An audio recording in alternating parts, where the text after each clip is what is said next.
Dimensions of physical quantities. Dear students, in the very first video lesson of this topic, we have learned about unit. To recall, a unit is a reference standard for measurement of any physical quantity. In contrast to this, the dimension of the physical quantity represents the nature of physical quantity.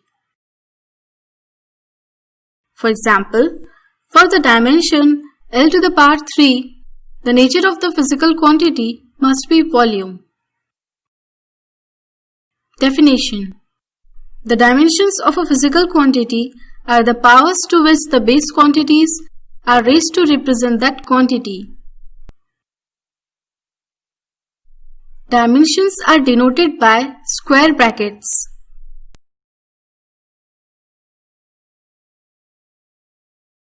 There are 7 dimensions corresponding to fundamental quantities. These are length denoted by capital L in square brackets, mass denoted by capital M, time T, electric current A,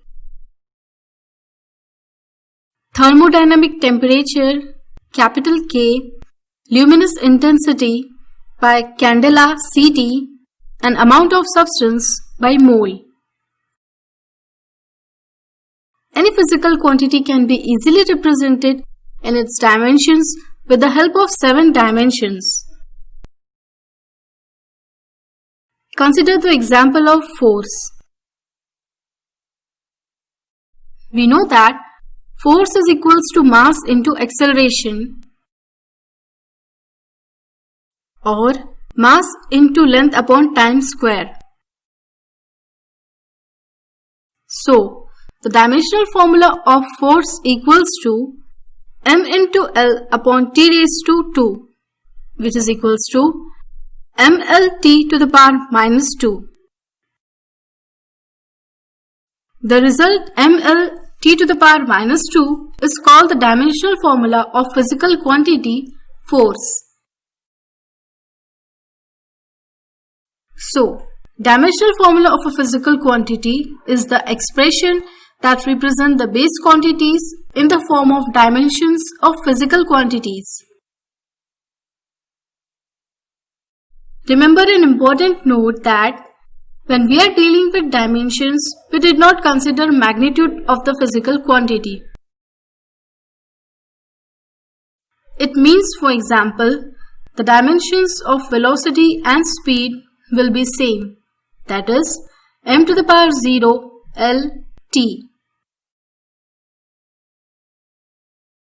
Consider the example of volume. Volume equals to L into L into L, which is equals to L cube. Now in this case, mass and time is not present. So the power of the dimensions will be 0, that is m to the power 0 and t to the power 0. So dimensional formula for volume will be m to the power 0, L to the power 3 and t to the power 0. When we represent the dimensional formula with the respective physical quantity in an equation, then it is called as dimensional equation. Another example is dimensional equation of force will be F equals to mLT to the power minus 2. So dear students, now you must be able to find the dimensional formulae and dimensional equations of different physical quantities.